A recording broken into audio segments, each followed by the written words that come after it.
I always had been doing since my childhood a bit of urban exploration. So I love to like break through a window of an abandoned factory or building or train station. So that's one of my hobbies used to be. What's on the roofs of buildings? You know, what's in an abandoned building cellar and in a factory? We did a lot of work on this.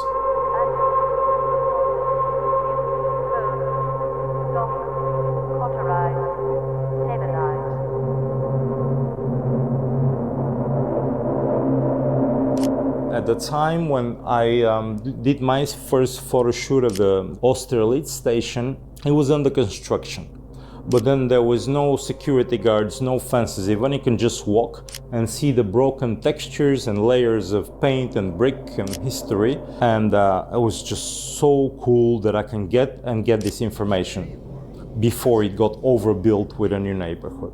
I went to check it out last night, and it happens to be completely destroyed and under construction again.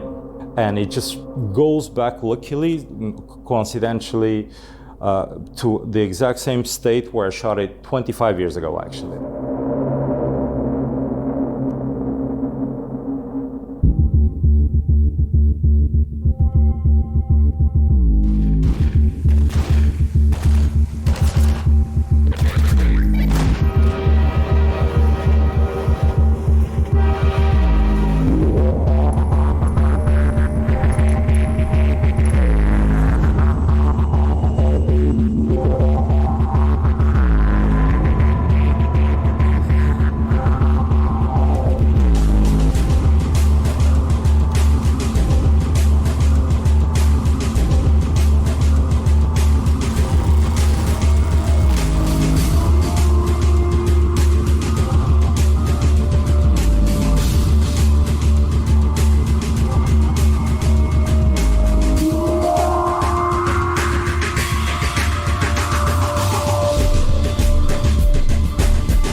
So one of the big challenges with Half-Life was just establishing the company and sort of determining whether or not we could actually make video games at all. Like my background was operating systems and spreadsheets. Mike Harrington, who was the co-founder, had a similar background. He had a little more game experience than I did. But with Half-Life, you know, we were pretty sure we were going to fail. And then Half-Life was successful.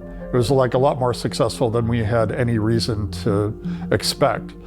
And now we had to follow it up, right? We didn't want to have a sophomore slump. We didn't want to be a one and done kind of company. So now we had the terrifying obligation to our customers and to our fans to somehow advance our game design skills, our technology, all needed to level up for the second game. I think a bunch of us were really shocked by the success of Half-Life 1. We were this young, unproven company. I don't think any of us really knew what to expect when we finished the game. I remember when we started working on Half-Life 2, we had already set the bar pretty high for ourselves. So during Half-Life 2, what we were really trying to do is take advantage of the visibility that Half-Life had created for us in the industry to continue to hire the best people that we could find in the world. It just got easier. The bar didn't get any lower, but the fact that we had, it went from, hey, this weird dude who worked on operating systems wants to convince you can run a game company, to, oh, Half-Life won a bunch of awards, and now they're working on a sequel to that. It was either my first week or my first day was actually the going away party for Mike Harrington, the co-founder. Yeah, I came to Valve when it was just tiny. We had, I think, or maybe 10 or so people. Dave and I grew up together in Louisiana, so he and I had always talked about maybe starting a game company at some point. And during Half-Life, that kind of changed to maybe instead of that, the dream could be you come and work here at this one, with me. Yeah, and I interviewed the day that Half-Life went gold, and I took the team photo of there's like an old photo of day. us. We broke a paper mache head crab and everything. Yeah, I was freaking out. Yeah. I was actually working on a video game concept in high school, and I was seeking a mentor, and I got in touch with Mark Laidlaw at Valve. I guess it was the right time and right place, and quite a bit of luck, and I ended up getting an internship that way.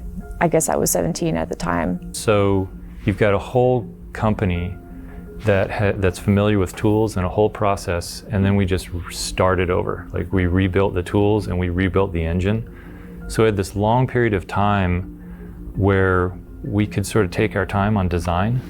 And so we spent a lot of time working on story and just trying to figure out how to make this thing bigger, like somehow more epic. And those discussions eventually led to this idea that, so in Half-Life 1, you open this portal, some strange rift to another dimension. And we thought, well, what if that broadcasts this signal to the universe that's like, oh, there's this planet there, it's free air and water. And so then we sort of came up with this idea of, well, there's this mega organization that's resource starved, and they're just gonna come and take it if they can. How many years passed between? 6? Yeah. So I would say the first 2 years, we tried a lot of things. And a lot of those story arcs that we had initially didn't have really any carryover from Black Mesa or any of that. There was originally going to be three different alien races, like the bugs or religious ones, and the antlions actually came out of that bug race that was supposed to be a much bigger part of the game. It had 3 alien races, the warrior aliens, the insect aliens, and the spy aliens. And it had like a Prague-like city, which ended up being the closest thing to City 17. In a lot of ways, it reminds me of writing music. You know, everyone was sort of riffing ideas on, well, what if we did this or tried that? I remember we were really ambitious at the beginning. I remember we designed, 4 cities at one point? Prague, Jerusalem, Chicago, Los Angeles, I believe. We had an Arctic base, an underwater base, an icebreaker ship, an airplane sequence that crashed into a high-rise, which we cut right after 9/11. We had several combine bases in the wasteland. We had the air exchange, which is where they were taking, you know, the atmosphere from Earth. We had a train depot and so on. So we really obviously had to scale back what we were trying to do. But, you know, that's okay to go a little bit nuts at the beginning. I saw it almost as like sophomore anxiety, maybe, you know, like, oh wow, we have to surpass Half-Life, and Half-Life was important, you know, and so it was like this like unbounded ambition. And we kept asking ourselves, and Gabe kept asking, well, how is this Half-Life? Where, you know, when you have a silent first-person narrator, you could tell people this is Gordon and throw that character into literally any environment and say, yeah, this is Half-Life. But unless the environment is telling you that that's the case, you're not, it's very arbitrary. So we wrestled with that a long time. Slowly, the sort of grab bag of characters we had, we started to feel like there was connections between them. And then at some point we realized, oh, we could make this out of the science team, the survivors from Black Mesa. And suddenly, that for me was the idea of it's a science team. That suddenly, you could put those guys anywhere, and because they have like a familial interconnectedness and they recognize Gordon, that will make you feel like it's a continuation of the story. Like obviously Alex was totally new to that universe, but she had a father who had been at Black Mesa, and he and the other scientists were friends, and they had extended their relationship into this new world that you were in. That was kind of the click, was the science team, and that was a while till we got there. You know, much like the first one, where all the contributors were really collectively deciding on the direction, is we were really making a push to grow the team and hire new artists. You know, Zabi Ng was an influential early contributor. I think, you know, he and I were doing character designs for Gordon and for Alex and for some of the antagonist combine characters. At the time, I was looking at a lot of, really the helmets, which I think are kind of one of their defining features, was based off some gas masks from Europe that I had seen in some reference. I remember doing early concepts of the new HEV suit, like what's Gordon gonna be now? And I had kind of just started, and so I was like, I'm gonna make this my own. It looked, I guess, kind of like the still suits in Dune, but black and a lot more belt buckles and latex. And Gabe was just kind of like, what's this? Like, it's Gordon. I was like really proud and excited. It's like, why is it not orange? It's like, or something to that effect of essentially like, why are you giving up this iconic part of the character? People love it. Yeah, people love that. So what are you doing? And it's like, I was like, yeah, I guess he's right. So we kind of went back to the drawing board and ended up with what shipped. And we had so many creatures that we tried and abandoned, not because they were bad, because we had better things to pursue, like there were the sack ticks, the cremator, the crab synth, the stalkers like as the stalkers an enemy. We had a little bit in the game, Yeah, right? we shipped the stalkers, but not as an adversary that you fought. Yeah, there was definitely an evolution of how biological versus how synthetic a lot of the creatures in Half-Life 2 were. And I was always hoping to get to a space where it was ambiguous, where you couldn't quite tell if this was created or if it had grown or if it was natural or synthetic. There was some synths I did that never shipped. Actually, we did ship them. They were at the end of the game when you're going through the Citadel. I had designed these synths that no animator could figure out how to actually move because they weren't built to move. And much like some of the environments that we've seen, released in the leak that were very dark, some of the early Half-Life stuff was also very dark. But at the time, video games were very dark. In the interim, before we hired Fletcher, and before Victor was there, because it was the old environments, right? I don't remember how it came about that they built this level, but the idea was there was some looting going on. And the idea was you're in this little alley and you see a citizen, you hear a voice saying, TV! Free TV! Like they just got into the TV store and there's the citizens and the cops are fighting, and you see a citizen run past you holding a TV set, and he goes, get one, get a TV, get yourself a TV. And then he runs off down the thing and you go in another courtyard and there's a cop with a nightstick and a citizen, and they're like having a fist fight. And it's interesting because the NPCs are negotiating their bounding boxes, and there's some animation like how difficult it is to contact. We captured everything. We took pictures of whiteboard design sessions. There were really crude drawings and ideas. Some of the stuff from the very beginning made it all the way to the end. Ravenholm, antlions, dog, Kleiner's pet head crab, and those things were just so fun in the moment that how could they not survive, right? The other thing that was really memorable is I remember we started making the world really dystopian, really dark at the beginning, and some of the concept art shows that. We didn't think players would enjoy spending 20 to 40 hours in such a dark and a kind of oppressive setting, so the game lightened up considerably over time, but still maintained the feeling of a security state. So I was trying to get all these cool ideas that the team had already when I arrived and streamline them. Instantly I think we were friends with Mark Laidlaw. We had a common sort of vision and fantasy to create a Orwell-like city. And then slowly, I brought context behind that.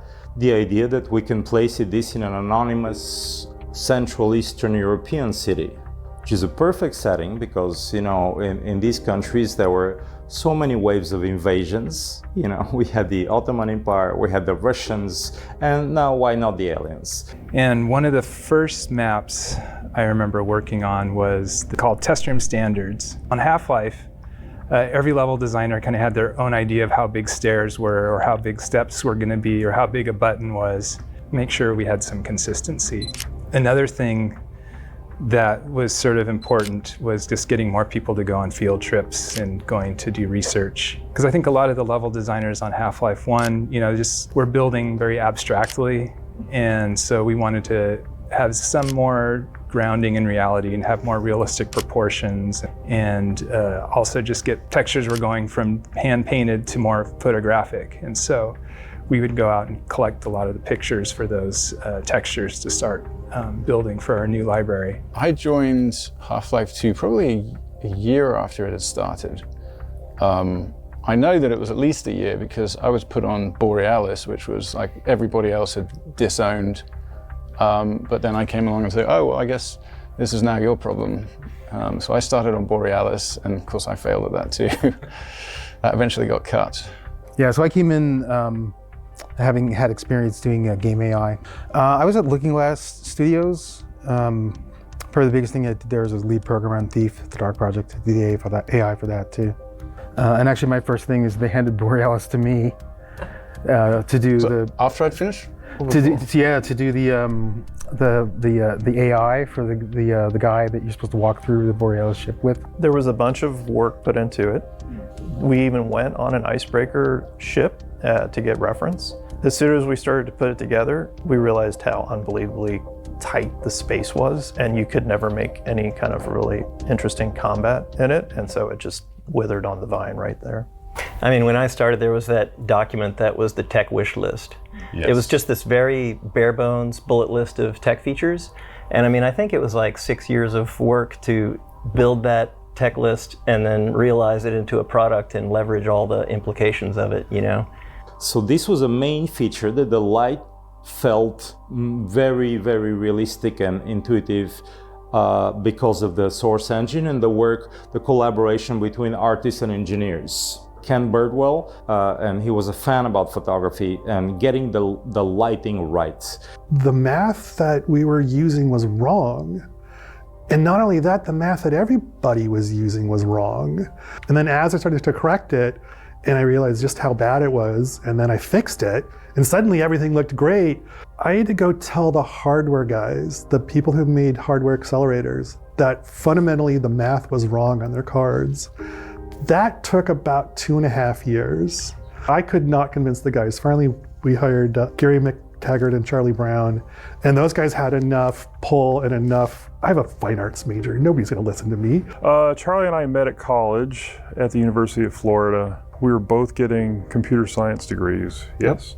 I ended up dropping out to go work at 3DFX as employee 11 there, and then I think, Charlie, you actually graduated, didn't you? I graduated and then followed you, and I was 17 there. Yeah. I was 17 there. There were three kind of principles. One was to make something that was immersive, visually really rich and appealing, something more like you would see in a film, and the art direction and the technology to make that happen. Second one was to have characters that you cared about. So basically that could react, emote, that mattered in the world instead of just being signposts. Third was to have a responsive environment with physics that mattered. I think that I, maybe more than other people, realized just how big of a task we were setting for ourselves. So I was a little bit daunted by that. We felt the pressure from Gabe actually to double down and make something even grander than Half-Life 1. Therein lies the sort of little bit of the trap of Half-Life 2's development story, which went from being a pretty quick, let's figure out how to do this to like a 6-year, slog. Yeah, and it was 6-7 days a week, 10 to 14 hours a day. Yeah, we're going to cut your feature. Sorry, it's just not worth it. So I ended up being really the point person working with the FBI. I remember coming in that morning and figuring it out, and it just felt like someone had just punched me in the gut. What's this mean? Can we still keep working on the game? Is someone just going to release the whole game tomorrow? I definitely was not shielded from that. I remember one conversation with Gabe, which is he was like, so how fucked are we? Yeah, we're kind of screwed. The company was pretty close to going bankrupt. I was pretty close to going personally bankrupt. It's like there was no money left. I can't think of another case when that happened. Yeah, a real bullshit move. Are we allowed to cry in this documentary? That's what I want to know.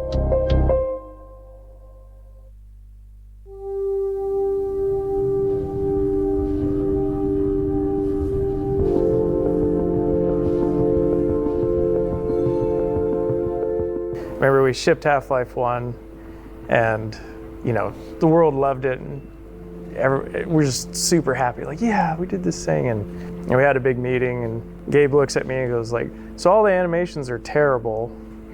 How are you going to make Half-Life 2 better?" In Half-Life 1, we made what were at the time significant improvements, but still they were fairly robotic and mechanical. And so we had to go and do a huge amount of work on the animation system and on the facial animation system and coming up with authoring tools that allowed you to do it. Well, end of the line. A lot of this was level design, like figuring out how to build atmosphere. We knew that we wanted to start you off seeing the Citadel right away. And we wanted to introduce you to the city with this great voice acting from Robert Culp. We wanted to finally do real characters. We knew that from Half-Life 1, the way that players would respond to having any character talk to them was like way beyond the reaction that we expected. Like when we figured this out in playtesting, like if Barney would follow you around and shoot things, suddenly you just love this guy and you love the scientist and you love these characters.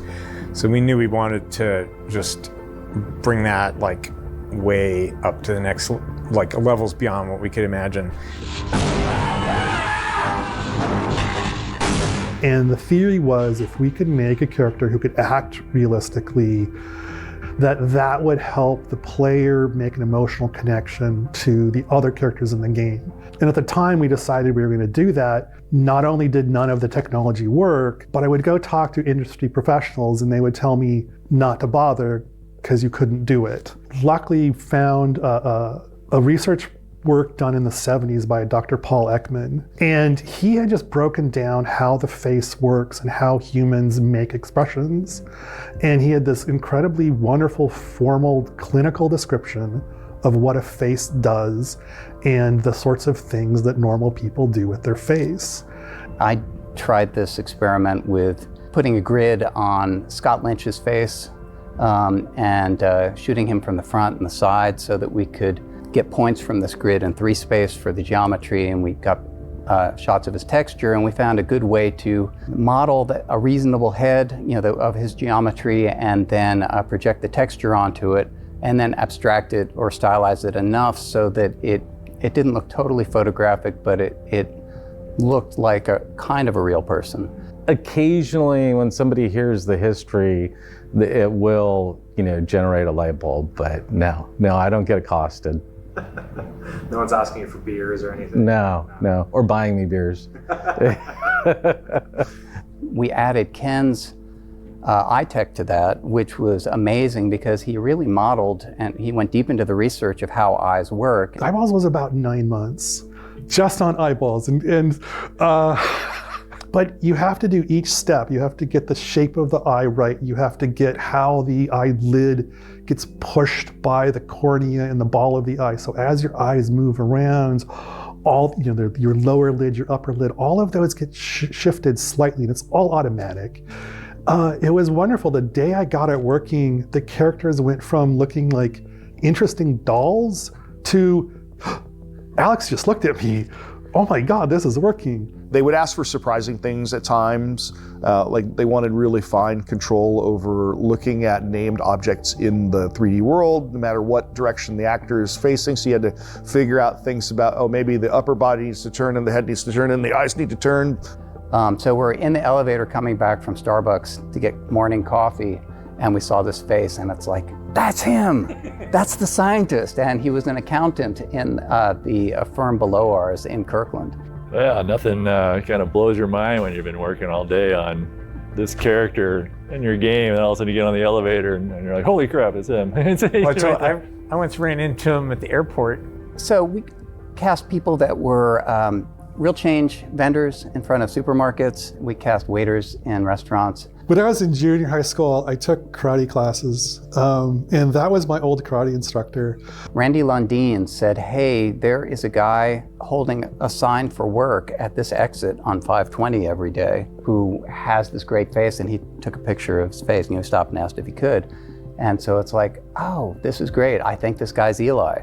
We brought him in and, paid him a couple $100, which is what we were paying people back then. And so that's where he came from. Erdin Grcic was a Bosnian friend from I knew from school. He was like, we want the East European contingent and stuff too, so it was pretty interesting. We wanted anybody to feel a part of the world when they're playing it as the player, and so, you know, we found people from pretty much every skin color, different ages, male and female, equal numbers of males and females. Sadly for them, they all had to share the same voice actor. Sadly for us, too. We dropped a crate of rockets coming across the plaza. We hoped for one more fighter to help storm that barricade. We never dreamed it would be you. I mean, Kleiner's Lab was the first prototype that we did of how characters could work together in a scene. Yeah, it was like a proof of concept. Yeah. We kind of had to make that work, you know, and put everything we could into it at the time to test all the technology, and then know from there what can we do, what else can we do with this. Turning it into a performance that would be engaging rather than just audio, radio play kind of thing. Yeah, I mean, that was the point where that scene was where it all started to come together, all our theories and hopes for what the experience might be. And it all went completely smoothly. It was out of the box. It was amazing. The most difficult technical aspects are really kind of boring. They're okay, the character is running through AI and now they need to jump in and do, you know, hug another character. Now they need to pick up something from the desk, and that thing on the desk can move, and where the character is can move, and where the player is can move, and everything about this whole scene can move dynamically. And to get to that stage where it just looks right is this huge technical challenge and artistic challenge. But once it's done, it's just amazing.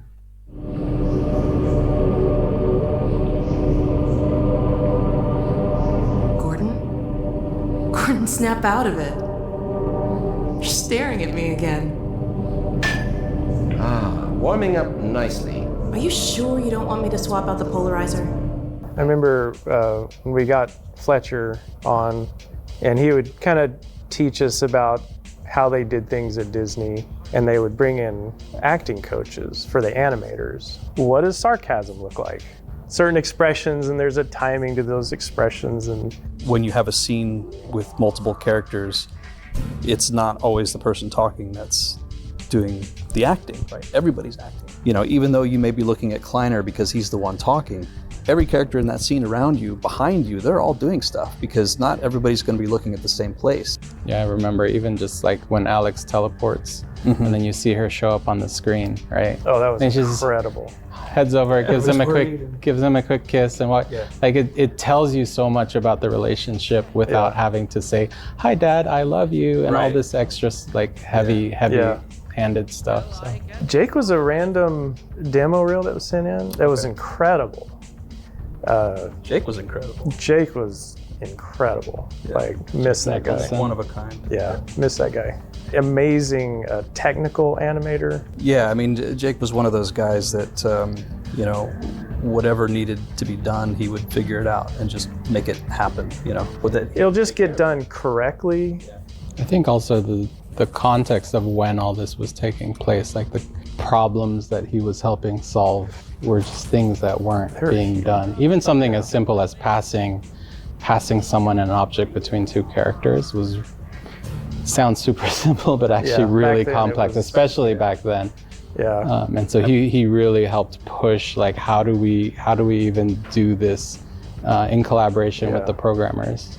Zabi wanted to do a goo thing, so I worked on the shader for that. I did the stuff for rendering that and all the little monitors everywhere that showed other scenes. I did the refraction shaders and the supporting code for that. The shaders didn't really have conditionals or loops or anything like that, so we would unroll it all and compile a bazillion shaders. It got to the point where it was so many shaders and it took so long to compile that we, I think Mike DeSalt implemented distributed building system. Everyone's machine in the company was running something that could sit there and compile shaders all the time or do lighting for the levels or whatever. It's all like any opportunity to kind of add to the visual storytelling, I think was... Yeah, and I think we hid the first G-Man sighting there. He was one, that's right, he was one of the monitor. Yeah. It would flip to him, Yeah, and then he'd just walk out of frame. The moment where you see him makes you realize there must be a lot of moments where you didn't know he was watching you. He's not Big Brother. That doesn't make sense to me that he would be a Big Brother, because that's sort of industrial and bureaucratic. And this is much more intimate. He's always over your shoulder, watching, waiting for the moment to speak. That's where I think he lives. My name is Mike Shapiro, and I am G-Man. I am also Barney. And, you know, Barney's not, he's not that far from, you know, G. Gordon, like, he's not that far from where I live. You know, he's so fallible and you know, he's always tripping over himself, and that he's just such a good guy, you know? Not necessarily the most capable, but just really there for you. Get that thing away from me! Here, my pet. Hop up. I think early on I had a sense that G-Man knew a lot and was taking care of a lot that we didn't quite understand, was kind of enjoying fucking with people and massaging reality in a way that he had a unique capacity to do. There were also aspects to him that I knew pretty early on, like his relationship to time is very different than you or I would think. In my mind, he could literally be in two places at once, and so sometimes there was a kind of an implied hitch in his timing, or he's experiencing 2 or 3 different moments at once, and that might be funny for a reason that you don't know, because you're only in one time with him at a moment. The right man in the wrong place can make all the difference in the world. I think as we realized how well she worked, coming out of stuff like the Kleiner's Lab experience, we started looking for more and more ways to include her in stuff. And of course, she really came to life when we found Merle Dandridge. Yeah. We could feel her already as a partner in creating this character, I think, coming out of that. She's just got a creative relationship with this character, and she's going to bring a lot to it. I feel like she was really able to bring a warmth and humor into her deliveries, too, that other people, it was more like Soldier in a Game a little bit. I mean, she did this great job of bringing like a character warmth into it. And now we're sitting ducks unless we can get this thing running. Come on, Dr. Kleiner, is it gonna work or not? No, there's nothing to be nervous about. Let's see. The massless field flux should self-limit, and I've clamped them. My name is Harry Robbins. I'm known as Hal Robbins. I have a stage name of Dr. Hal. My only doctorate is in theology from the Church of the Subgenius, which I'm involved in. Well, I think perhaps Mark was familiar with the things I do on the radio, and he thought my voice would be good for it. I have a monthly Ask Dr. Hal show on Twitch and Zoom, and I'm also on a couple of radio shows. Well, I'm a graphic artist. I've worked for DC Comics for their Paradox Press line. Well, I have some patrons who I do painting for. I've painted many things for them. I played Dr. Isaac Kleiner after I did the voice of a number of different scientists. I try to pronounce all the words. I make sure to aspirate to consonants. For example, I don't say didn't the way most people do, even newscasters today. I always make sure to say didn't. Perhaps it sounds archaic that way. Mark wrote archaic expressions into my dialogue, and I would say things like, oh, fie, and so forth. No, not up there! No! Careful, Lamar. Those are quite fragile! Oh, fie. It'll be another week before I can coax her out of there. Yeah, longer if we're lucky. Barney, you're not an animal person. It was always pleasant. I was always well treated. They were always patient. Even if I mispronounced something which was obvious, they would correct me and I would pay attention. And I always try to be as close as possible to a one-take wonder so they don't have to do it again. But that enabled them to do it many times. And so they had a lot of things which arose from that. And some of these are the things I'm asked to say by fans, which are inexplicable to people who don't know the game. Like, you want this guy to say, have you seen my coffee cup? And why do we all have to wear these ridiculous ties?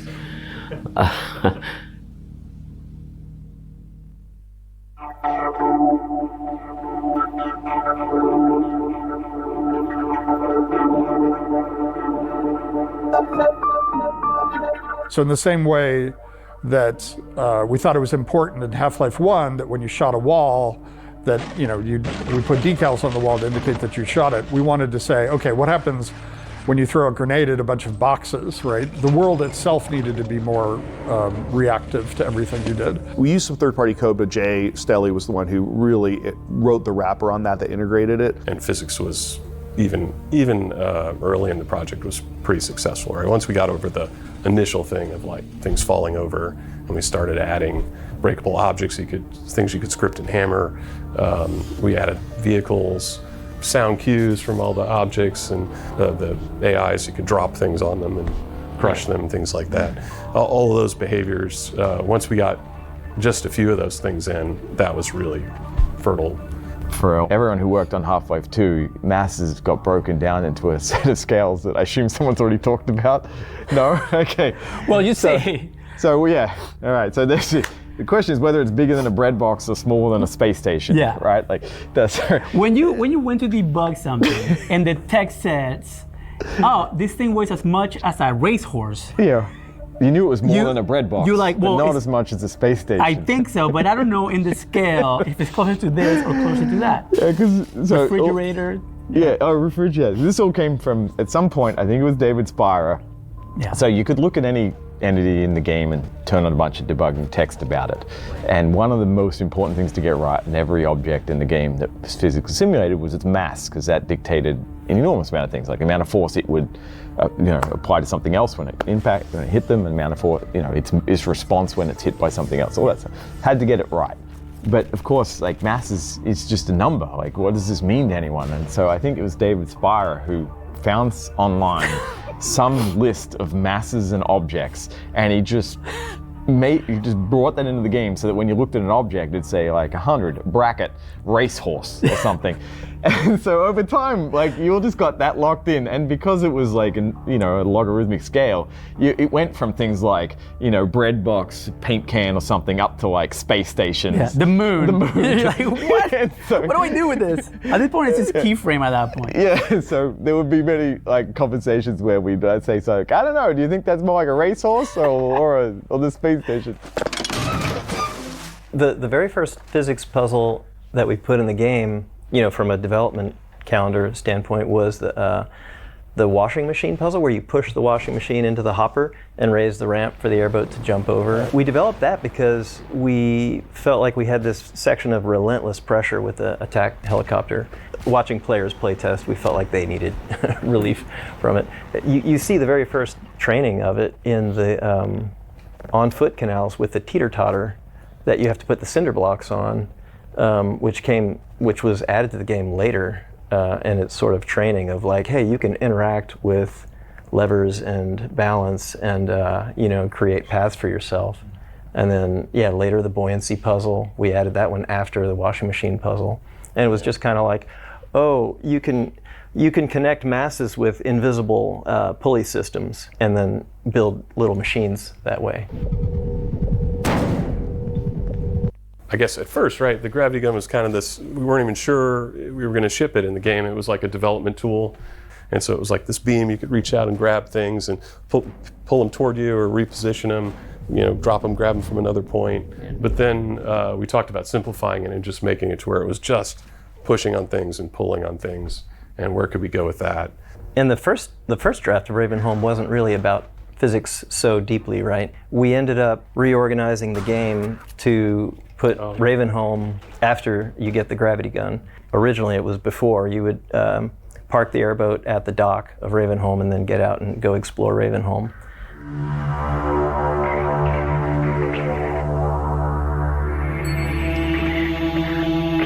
We wanted like a horror area, since in a lot of ways Half-Life was a horror game and the horror was kind of leaching out of Half-Life 2. So we at least wanted one environment that was just scary. And then we had a design meeting where Doug Woods said, preacher with a shotgun. And I was like, oh, yes.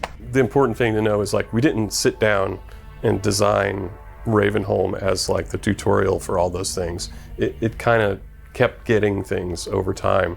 And then after we got more physics working, we had this idea that there would be traps for the zombies in there that were physics. And there were a bunch of them, and they didn't all make it into the final game.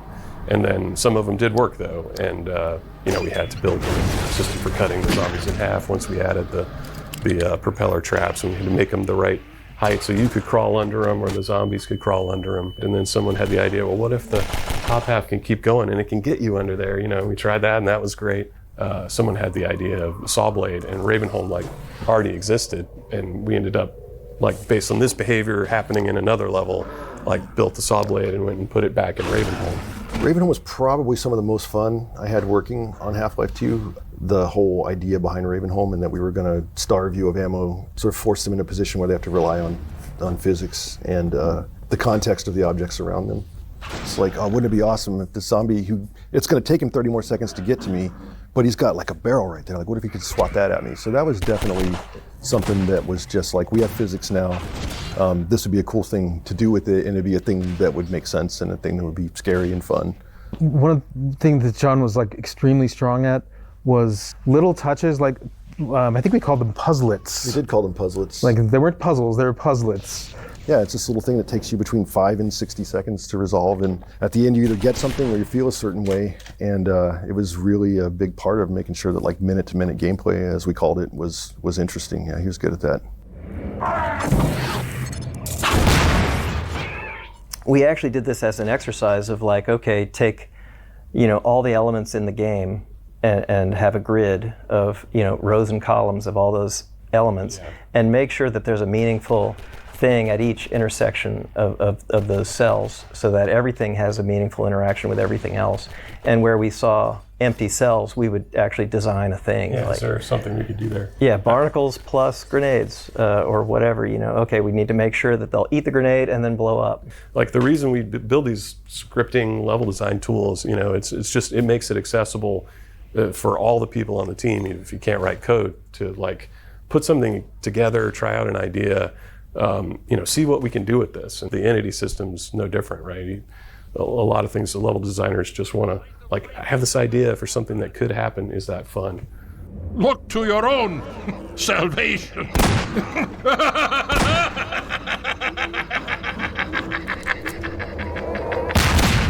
Yeah, I was on TF2 at that time.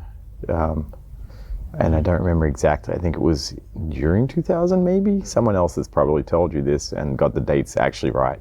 But at some point we all jumped from TF2 over to Half-Life 2. I feel like that marks the sort of, in some ways in retrospect, the end of pre-production really on Half-Life 2, and it becomes now let's build this thing and ship it.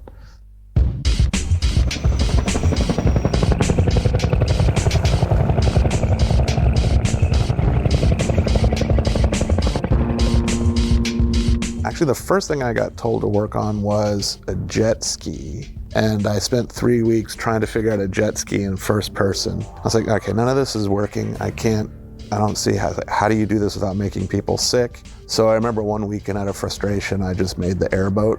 I don't know, maybe it's the Florida bit in me. So Charlie Brown had worked on the airboat, and then we picked it up, a different group.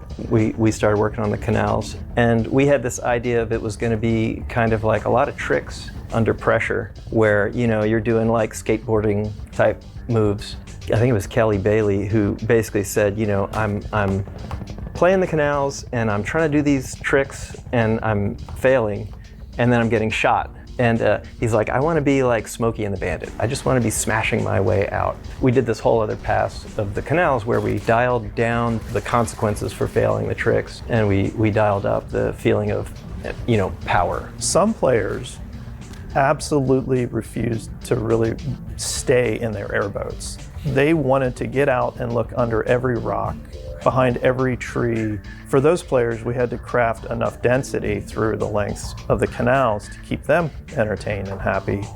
And then there were people who just wanted to smash through everything and treat it like a racing sim.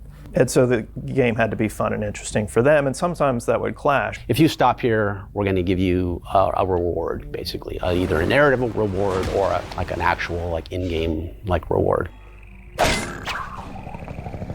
The lambda caches, the lambda signs, we use them a lot more in the canals, and part of that is literally because we did it afterwards. I'd worked on coast maps, and we didn't have that yet. The canals are restrictive because we want you to drive this airboat through them, and we've got all these fun things to do. Like you could jump over things, you could smash through things. The worst case scenario is you're trapped with people who have guns and they're shooting at you, and you don't necessarily have a way of shooting back. So, that led to, we need to add a weapon to the vehicles. Well, part of it was the helicopter was such a persistent pain in your ass that we really wanted to put a bow on that whole experience and give you some vindication, some, vengeance, where you get to now hunt the helicopter. So as soon as we attach it, one thing we really intentionally did is you start to drive down the tunnel and the helicopter pops down in your face and it's blocking you, and you have no choice but to just shoot it if you want it to go away, and then you see it flee. And so it's like, oh, okay, the players could connect the dots, right? Now it's my turn. So the next sequence is all about chasing the helicopter down to that final battle at the dam. I remember we worked pretty intentionally to make it the ultimate showdown between you and the helicopter, and some of it was by accident. I remember Brian Jacobson, who did a lot of the code for that, at one point, it accidentally did this thing where it just spit out a ton of bombs. And we were like, that is awesome. Keep that. Make that part of the fight. We tried to make it as action intensive as we could within reason. Right?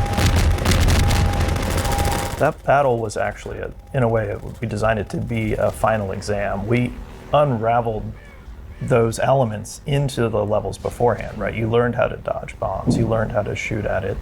And you learned how to shoot while driving. And then we throw those things together at you with a little bit of a twist. Canals was sort of like a crucible because a lot of good things came out of it because it was such a difficult design problem. The easy thing to do is to make a punishing design where you just say, you can't go here and we're going to shoot you and force you to fail and fail and fail until you get to see the next part of the game. It's much harder to create something where the player feels there's an evolution, they have some power and some agency, so their skill is being rewarded and they can be creative in that restrictive environment.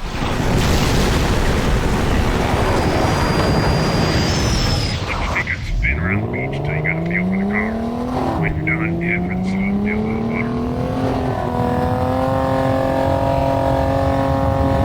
So basically had a whole car engine down to through transmission, down into gearing and differentials and turning the tires. But then it turned out we can really only go 15, 20 miles an hour.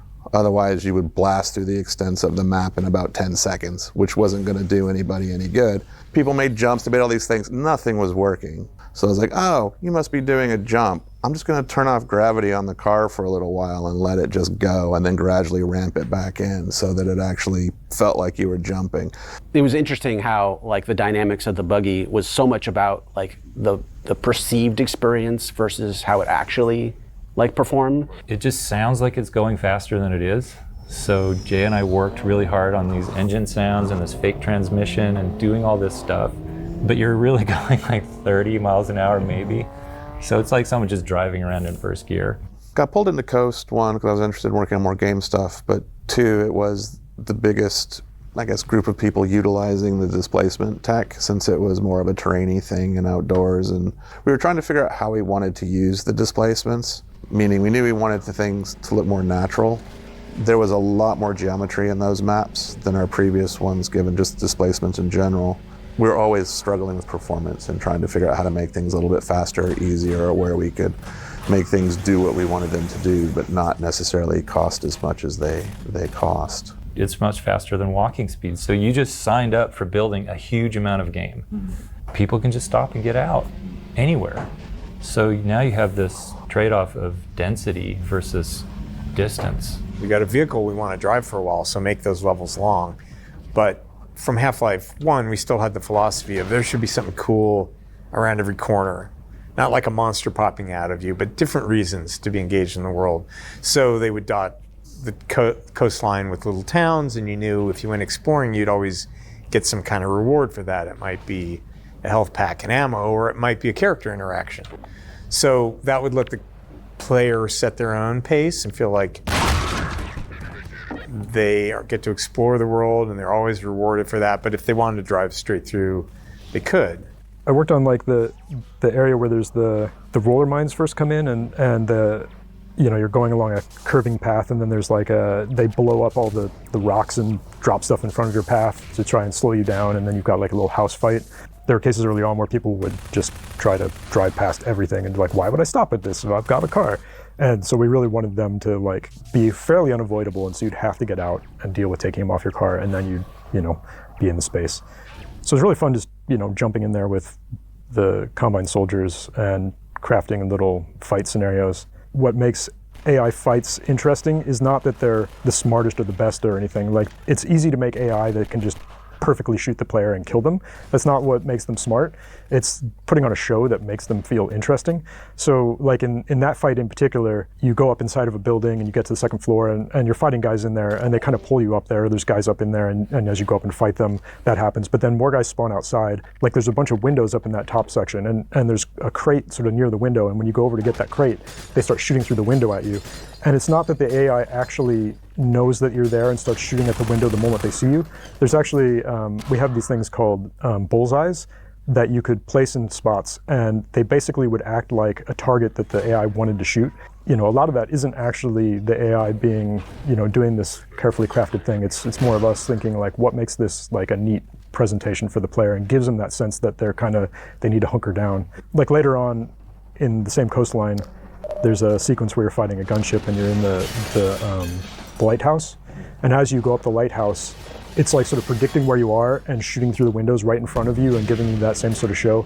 And that's all like bullseyes and things. Almost every game you play, you're developing a sense of mastery, and that actual sense of progress and mastery is the fun. Piecing it all together is like very core to what makes it fun.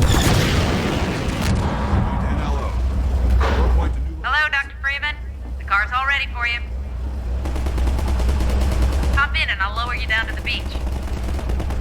We did the player drivable crane first, I think, right? And Yes. then we went back and used it again, you know, at the start. That's a perfect tutorial. Yeah. Like, it's perfect training. This is how that thing works. Yeah. Don't forget, because it's about to happen later. Yeah. You have to do it. We did actually get very close to the base of a crane. You know, obviously you want to be in the crane, you want to be driving it, all these things. But yeah, we did get up very close to this crane again. I think it was asking somebody who was just wanting to take some pictures for a video game. Could you just let us in, try to act as like nice and non-threatening as possible. We need the buggy to get into a state where it was flipped, so you could have to learn to recover it and all that sort of stuff. Like, oh, we're gonna flip it over, and then you have to proceed, you have to use the gravity gun. We're just trying to wrap that in some sort of narrative instead of just spitting some text that tells you, if this happens, you know. That was, you know, I mean, the crane was a hard physics problem because, like, one of the worst case scenarios for physics is really, you know, high mass objects moving around because they're going to apply an enormous amount of force to anything they touch. And we have a rigid body physics system. So in the real world, when giant heavy mass touches something, usually it crushes them. We can't really crush anything. So already we're in like a tricky place. Mm-hmm. The good news was we had a fixed space it could operate in, right?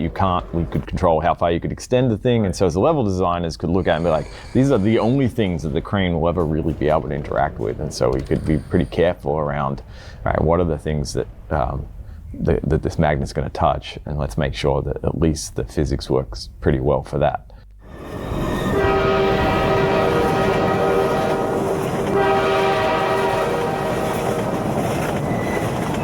So I worked on the bridge as one of the really early things I worked on there, which was great. Sawyer had already built the bridge. It's actually based on Deception Pass. So Deception Pass is nearby here in Washington. Coincidentally, I actually proposed to my wife there, but anyway, it's this really nice bridge that, like, if you go there, you'll be like, oh yeah, this is the Half-Life 2 bridge. The fight against the gunship and everything wasn't really all put together. It was definitely had that, like, scary, you know, fear of heights scenario of going under the bridge, but we hadn't fully fleshed it all out yet. One of the first things I did was like, what if this was a train bridge and you had to do this, you know, play chicken against the train? And getting the timing quite right was took a little bit of work, but hearing the like train horn come in and the moment of realization that players would have of like, probably some people die, a lot of people probably die the first time there, but you have this like, do I go faster or do I turn around? Like, what do I do? I don't know, it was a fun moment to create. All credit to Sawyer on coming up with the going underneath the bridge scenario. People to this day still are like, that freaked them the hell out. Like a lot of people just, it's sort of seared in their memory, which is just, you know, it's what we want to do when we're creating levels. Trying to like capture the sense of height and playing with the ambient sounds to get the, you know, just to capture the sense of being precarious and high above the ground was just a fun little design challenge. David came up with that and we play tested it, and the first time we play tested, I think the person who was play testing, their knuckles were white and it was really tense. And of course then someone had the brilliant idea of like, oh, they finally made it, they felt great. Now we're gonna make them go back. And the gunship, yeah, that came in, yeah. So that was always fun.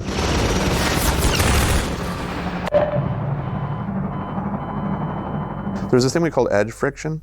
So when you're moving, you have a friction that just reduces your normal movement rate by an amount.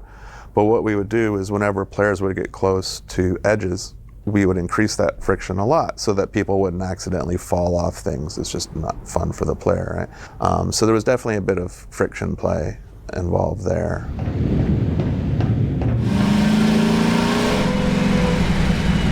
Gordon Freeman! Hurry, get in the basement. We're expecting gunships at any moment. He became iconic for reasons I don't totally understand except the performance. We were calling that town New Little Odessa or Little Old New Odessa. And then I got spam email from Odessa Cubbage or something like that. It was definitely a name that came out of an email spam. And I'm like, this name is amazing. So it went straight into the game. And then John Lowry came in and acted him with his fake British accent. Damn. Let me just send a warning to Lighthouse Point, and then I'll come right up and lend a hand. So Odessa Cubbage had this whole problem of like training the rocket launcher. That was a real pain. The laser guiding aspect was just a nightmare to train because training in combat's always a nightmare by itself because people are under duress, trying not to die. They're focusing on some other thing that's threatening them. It's hard to observe what's going on rationally and draw lessons from it cleanly. So you always know it's going to be hard if you're trying to teach something you're trying to teach in combat. We watch a playtester, you know, they step out and they fire a rocket at the gunship and then they duck behind cover. And so the laser dot goes onto the fence in front of them. We all hear the rocket turn around and start coming back, and so you hear it's basically, here we go, 5, 4, louder, 3. And then the player looks out again at the gunship and the rocket goes, you know, like looks around back at the gunship and we're like, oh! And then he ducks back again and we're like, oh my God, we hear the rocket getting louder and louder and he peeks out again and whips off again. An integrated part that I think has really always been important, something that Gabe introduced in Half-Life 1 was the way that we playtest and then iterate really rapidly on the playtest results. So you have dozens and dozens of people come through one section of the game and you sit there painfully, silently, taking notes while they struggle and get frustrated and totally misunderstand your brilliant design. And then you go and you fix that over and over and over again. If your title is game designer and your design sucks, then it can be threatening, right? Like maybe I'm bad at my job and I should get fired, right? And so a lot of the games industry never did any testing at all. With this playtesting process, that's what basically taught me design in a lot of ways. We would just, you know, we'd come up with an idea for the helicopter and then we'd be like, okay, let's put it in front of somebody and watch it happen. And then we'd very quickly start realizing that our mental model of like how people are reacting to this stuff is wildly different than what we expected.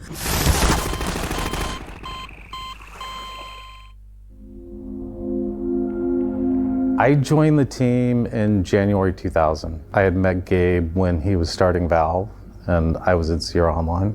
But pretty much the first thing was, you know, Gabe was like, so when you were at Sierra, we did this deal with you for Half-Life and Half-Life 2. You need to go fix that because we don't like the deal that we did.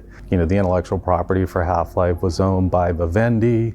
The Team Fortress IP was owned by Vivendi. So it was get back our IP, get a better royalty rate, and then have the ability to experiment with online distribution. We knew we were going to grow the team, and then part of the deal was also that we were going to take on all of the funding responsibility for Half-Life 2, TF2, all those things. There was cash flow from Half-Life. We were figuring out how to do things here and there, like expansion packs. A large part of it was Gabe tapping into his assets. He had done fairly well at Microsoft, not crazy well, but things started to get a little thin.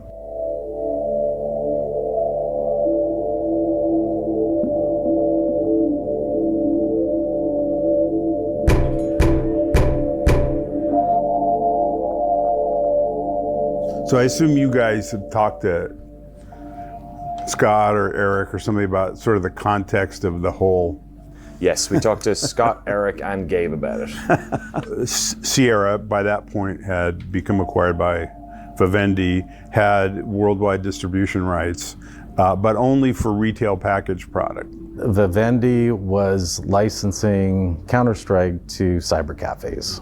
We went to Vivendi and said, hey, this is not a big deal. Just agree that this is outside of your license. And, we've spent a little bit on attorney's fees, just cover, some tens of thousands, just cover us for that. And we'll move on and just keep going. And they wouldn't do it. I think some people at Vivendi did not like the new deal that they ended up signing. And I think there were some hurt feelings in some quarters about that deal. When we said, hey, the cyber cafe thing, you really can't do that. Coming on top of, a year of negotiations and torturous negotiations, I think that just struck an angry chord. We ended up filing the lawsuit, but really just on this narrow thing of like, hey, court, will you go just read this language and say, are they outside the license or not? And Vivendi decided to go World War III. You filed our case in Seattle, federal court in Seattle, and they hired a law firm to defend it, of course. There was some initial skirmishing about discovery. There were some disputes and motions that had to be decided by the judge, and those went all Valve's way. And then suddenly, the law firm disappeared. They hired a big scary law firm from San Francisco. They thought, okay, Valve's had some success in this case, and so we need to change their mindset from we think we're going to be successful to we're going to be destroyed. The next thing we knew, here comes this big stack of counterclaims, everything from canceling the 2001 agreement to obtaining ownership of all the Half-Life IP, to keeping us from doing Steam, to you name it, where they included Scott and Julie Lynch and Gabe and Lisa Newell, his wife at that time, personally, as defendants. And so it was kind of like, well, we're going to put Valve out of business, and then we're going to bankrupt the two of you. I think that was a lot of what they felt like was their path towards winning this fight. They decided that it would have more effect and be scarier if process servers showed up at everybody's house in the night and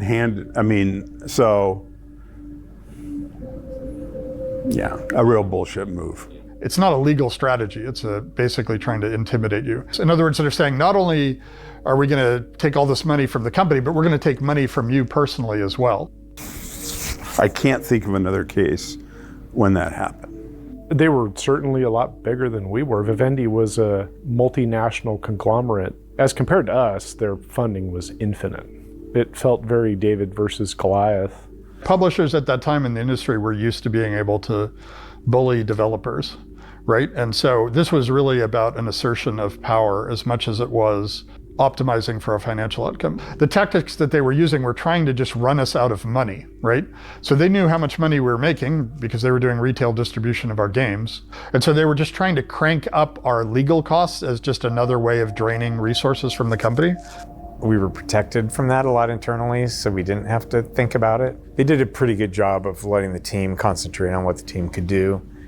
without worrying about the future of the company so much. I mean, that was my perspective. So yeah, I definitely was not shielded from that. The lawsuit was something where it's like created all this uncertainty around whether the game's going to come out. Vivendi was definitely trying to use that as leverage. And so even if we finish the game, they're not going to let us release it. There came a point where Gabe had pretty much used up his liquid assets. And he was like, you know, should I put the house on the market? And I was like, yeah, I think it's the time where you put the house on the market if we want to keep going. The company was pretty close to going bankrupt. I was pretty close to going personally bankrupt. We went all in. It's like there was no money left. Like, how anxious was that for you personally? I don't know. There's certain things that I'm kind of a weird person in a number of dimensions. Like I don't really think, oh, this is super scary. Like I don't have an emotional response to it. I just say, well, this is what we're doing. This is how, and you know, we'll see how it plays out. So I don't think it was super stressful to me, right? I mean, it didn't really bother me. Like I was diving in South Africa recently and a shark tried to bite me a couple of times. And the people around me were way more freaked out than I was. I was like, oh, a shark's trying to bite me. I should get away from the shark. Whereas other people were having like, oh, a shark, it's trying to bite somebody, you know. And I just think that's how I'm wired. I don't think it's anything that speaks to my character or anything. It's like I just seem to not get particularly agitated around risk, which probably means I take on more risk than at times than most sane people would, which can be a positive, or you can wreck a bunch of other people's lives being in the neighborhood of your risk indifference.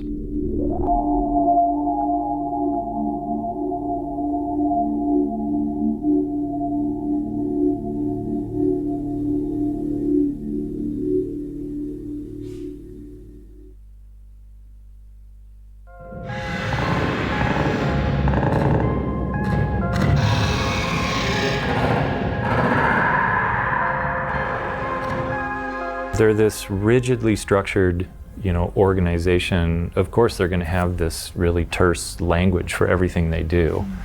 You know, there's sort of an announcer voice in that follows you around and kind of comments status, essentially, like how alert the world is to you. I sat down and just basically wrote a language for that so that the soldiers and the Metro cops would have jargon that they would use.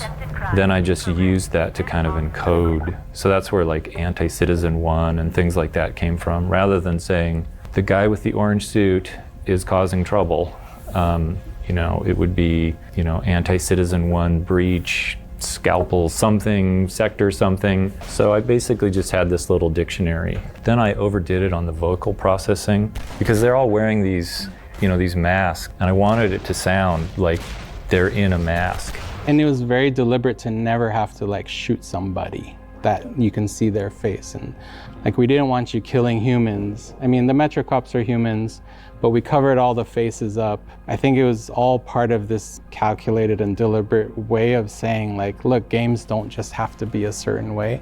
There's so much room in what we can do here. Well, the Metro Police and the Combine Soldiers share a lot of AI.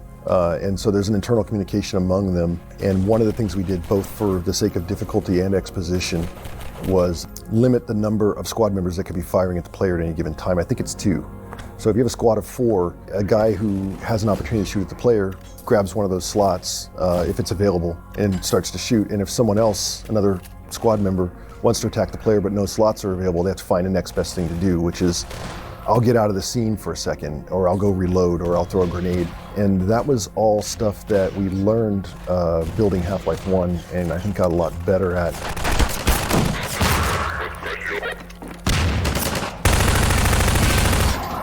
Half-Life 2 used a node graph system.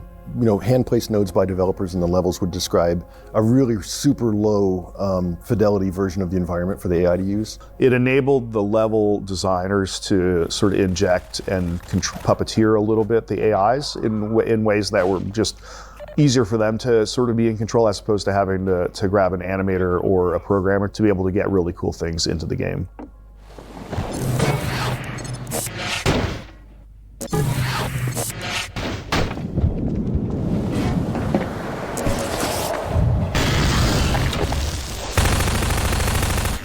Floor is Lava is like a really obvious piece of gameplay. Physics is really fun to manipulate. We just thought like, hey, you know, you could build your own path. You know, we'd already seen players who enjoyed moving stuff around, like building bridges and stuff, and we're like, we don't have enough moments where like, I just pick up a plank and lay it across a gap and walk across it. Like, obvious stuff. We've barely done that in the whole game. And the fact that you're laying stuff down on the floor means that the finesse required to do like precise placement wasn't necessary, right? You're like, I just want to place it here. Right. And it doesn't matter the orientation, you just kind of jump on it and you do the next one and so on, right? And also like, training was free. Like, we didn't have to train it. It was like, everyone got it sand, and it was like, oh, it's Floor is Lava. Laszlo, the finest mind of his generation. Couldn't figure that one out. He tells you exactly how to do it. Someone's coming. You there! Stop where you are! Stay on the rocks! Don't step on the sand, it makes the antlions crazy! Laszlo, don't move! No. Help!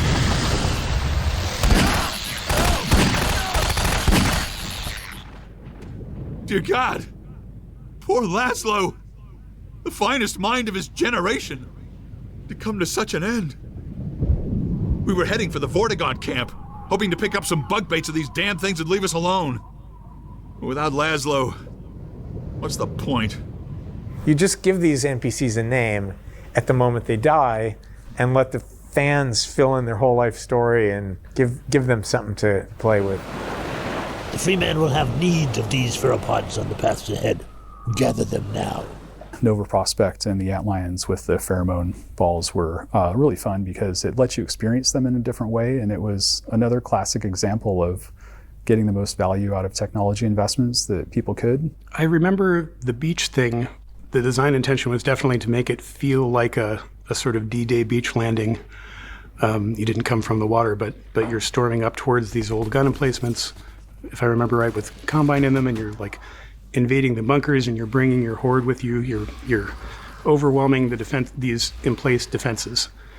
It was surprising how much chaos you could get away with. Like I remember we did a lot of tuning to make sure the antlions spawned. We had difficulties from time to time with like design some choke point or challenge or whatever, and the antlion flow rate wasn't enough to make it feel chaotic enough. Like we had an atmospheric goal too. It wasn't just about like mechanically can you overcome this. You wanted to feel like your forces have stormed the walls, they're everywhere, there's chaos all around you. And so a lot of the tuning was about achieving that feeling, not just about mechanically getting past the enemies that we'd set. Nova Prospect was different than a lot of the maps that I worked on, at least, is that in that we had some early art prototypes that were done. We have this whole concept of like zoo maps, we call them, which are basically like little art test scenes, how they would fit together, and some basic lighting. But by the time our cabal got to Nova Prospect, we knew we were coming in with antlions and with bug bait. And so we already knew that a bunch of stuff was going to change because we had to support, you know, you and your army of antlions fighting Combine soldiers. Antlions looked great whenever they were being shot by anyone. Yes. Like particle flecks flying off, and you know, they always looked great. And so setting them up against Combine soldiers looked great. Setting them up against turrets looked great. Those were super fun scenarios to work on though, because having these antlions that you could just use in any way you wanted was really fun. Like, and coming from the coast, like just the contrast of like shrinking everything down and then just piling it full of stuff was a lot of fun.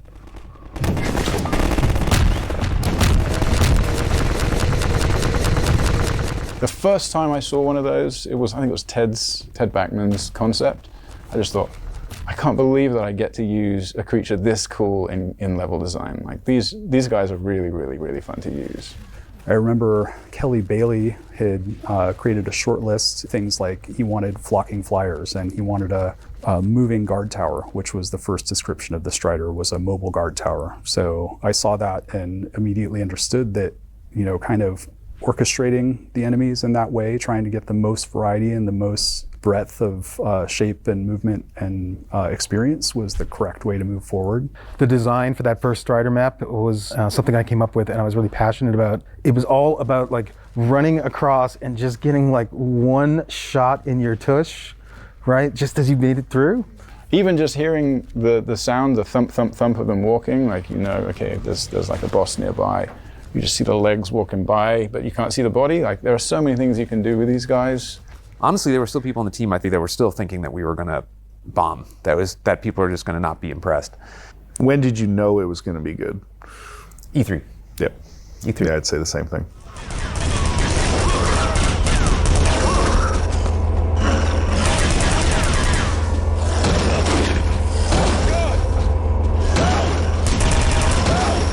Yeah, it seems like at some point there was an E3 demo that we got together that we didn't end up showing, but at least at that point it just felt like, oh wow, we actually have made something here. We went through and made a bunch of demos for 2002, and everybody looked at them and was like, we're still not confident about this, and we don't think we've hit the bar, so we're not going to go at all. Like, they had totally planned to go.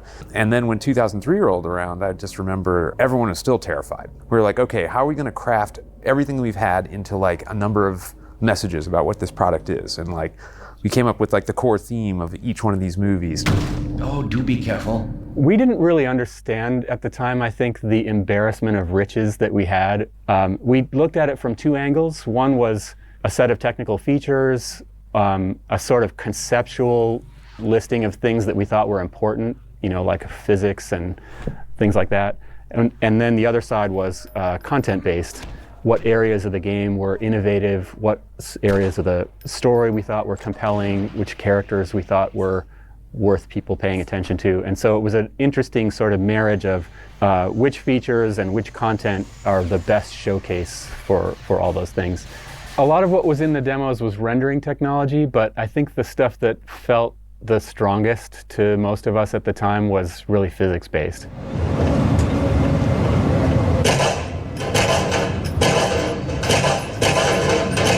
So something looks like wood, then it sounds like wood, scrapes like wood, floats like it, and if you shoot it, it'll fragment like wood. To people at that time, it was pretty mind-blowing just to watch be able to pick things up, knock other things over, use things in a way that felt true to a three-dimensional reality. Maybe it's on those videos, I don't remember, but people were gasping and hitting the people next to them because they couldn't really believe what they were seeing on the screen.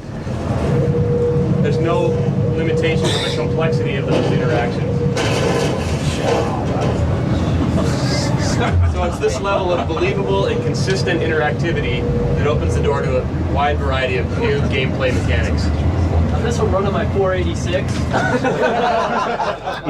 That person who was talking about a 486, obviously it's just about, you must have a supercomputer behind, how are you even doing this? What is going on?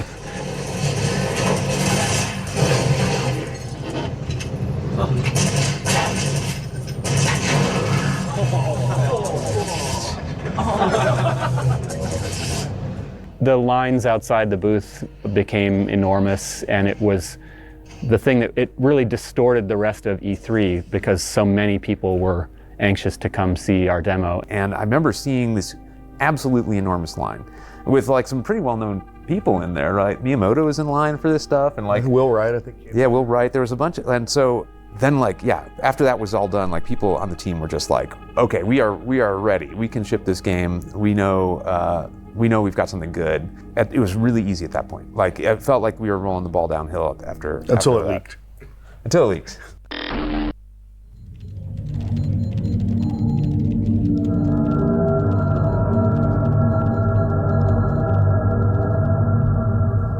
When something like this happens, there's not a big sign saying you've been hacked and somebody has access. You start off with something that just doesn't make a whole lot of sense, and you start pulling on that sweater thread. Gabe's brother had a company called Tangis, and they made wearable computer stuff. So he was kind of winding it down, and he had 1 or 2 Unix servers that hosted the tangis.com domain name. Unfortunately, they were put inside the firewall and didn't have the latest Linux or whatever security updates on them. And so this kid from Germany was able to sort of exploit his way into that. He sat there for months, I think. He was able to sync the build, all the source code. I was riffing ideas for, I think in particular, Counter-Strike. That information ended up on one of the internet chat rooms. And only 2 people knew the contents of that email. It was, of course, Gabe and myself. And I went to ITG and said, this could only have come from a leaked email. We got to figure out how that got out there. But I remember at some point Gabe walking around, you know, like one of those moments like, turn your computer off, something just happened. That's right. Like I remember the video on my desk and he coming like, turn your computer off, I think we're being hacked. And I was, what? Like, I didn't know what to do. I actually did not know what to do. I remember coming in that morning and figuring it out, and it just felt like someone had just punched me in the gut. You know, it's like the bit in movies where, like, after an explosion, they'll have a scene where someone's like staggering around the street and everyone's like, yeah. What's this mean? Like, can we still keep working on the game? Yeah. Like, is someone just going to release the whole game tomorrow? And I don't know if the guy who hacked it intended to, I think, yeah, he showed it to friends. He intended the wide distribution. He showed it to friends, and then one of his friends posted it somewhere. Yeah. Unfortunate. Yeah.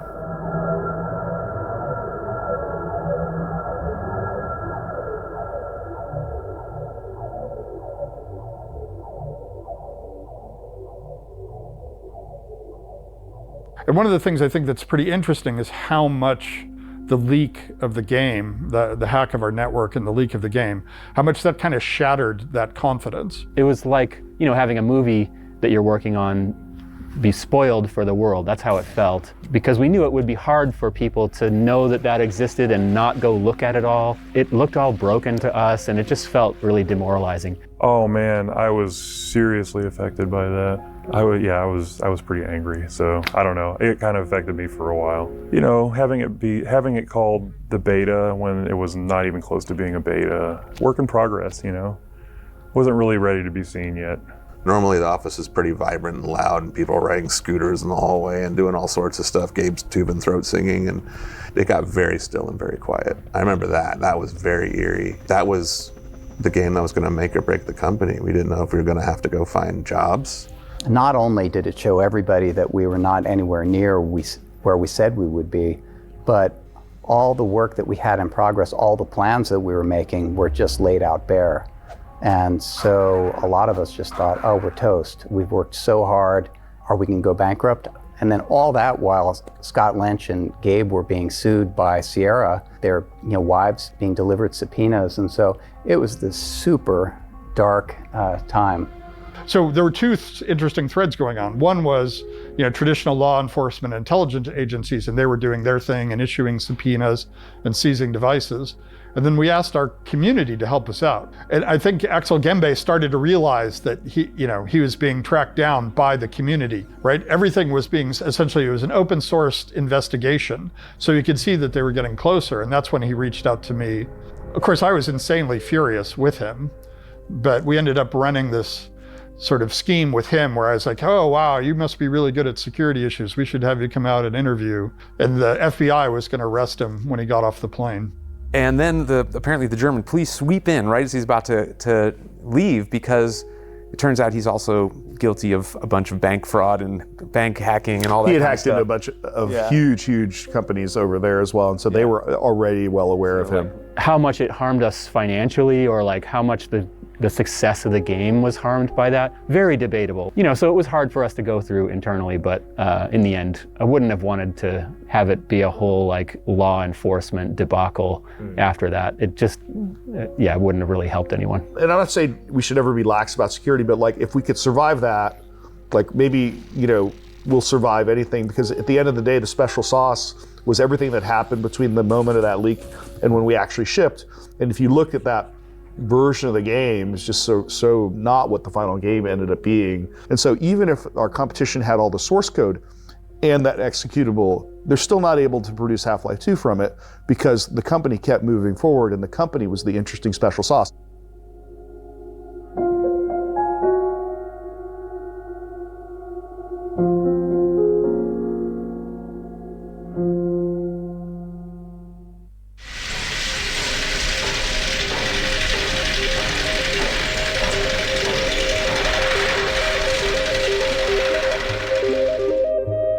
Gabe in particular, he had kind of a pencil sketch of an idea in his head of what would become Steam, but it was clear that Team Fortress Classic and then later Counter-Strike, it was fundamentally the thing that we were really attracted to was our ability to ship content directly to our customers. I mean, there was a set of business goals that ended up being part of Steam, but fundamentally it was a a bunch of game development goals that it was servicing that were so attractive to us.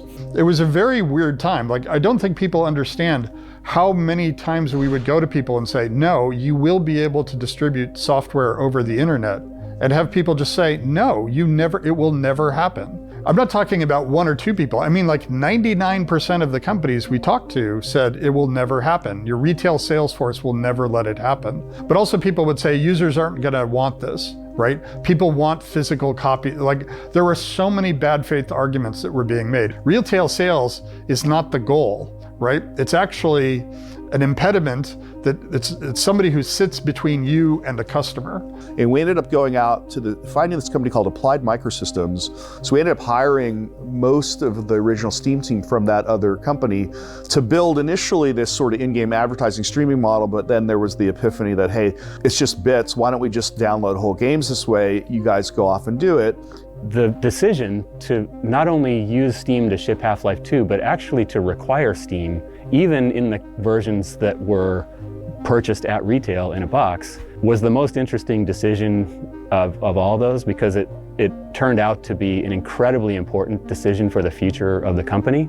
And a lot of us were nervous, and a lot of the people who had been at Valve for a long time, since the very beginning, were the most nervous about that decision. And so it was one of the rare exceptions to our decision-making process usually, and Gabe had to really step in and say, no, actually, we're doing it this way. I remember coming to work in the morning, working on Half-Life 2, which meant that, by the time you go home at night, me being a 24-year-old idiot, all I wanted to do was keep working on the game. And, I started just making the game work on multiplayer, right? Mostly just working on prediction, like what would it feel like to have a gravity gun on a multiplayer setting, right? Getting physics objects to work. It was just curiosity. Scott Dalton saw me working on it, and he's like, I'll make a map, and then we play. Put the map up, we started playing in the office in between, builds of Half-Life 2, like playtest. And I remember Gabe walking by my desk, and I remember him going like, what's that? And I said, oh, it's Half-Life multiplayer. And he's like, show it to me tomorrow. And he just walked away. I think that is one of the advantages of the general cost we always pay to keep our code in a single code base. So when we're working on TF2 and Half-Life 2 at the same time, at that point, we're paying this continuous cost in Half-Life 2 for the fact that it's built upon an engine that's designed to do multiplayer. But it means that when you get to this later point where you start asking, well, can we build multiplayer deathmatch out of this? Like, the code's all sort of built upon fundamentally a client-server sort of foundation. Definitely the most entertaining thing that you could throw at somebody that happened to be scattered around the world was picking up a toilet and hurling it at someone's head, and then having that show up in the upper right corner of your screen with name, toilet name, was very satisfying.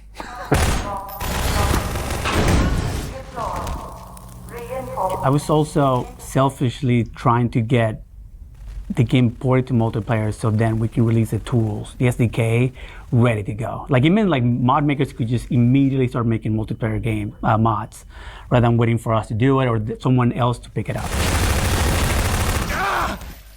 We were so heads down working on what we were working on, we didn't really get a chance to play the train station. I remember that was one of the lessons that came away from Half-Life 1 is like, we need to be building these games backwards in a sense. The first thing we're going to put in front of people is the thing we built when we're as good as we can be at it. We know our tools and things like that. And a lot of the anxiety over, are we building a good game, was behind us. And I felt really confident, yeah, we're building a really good game.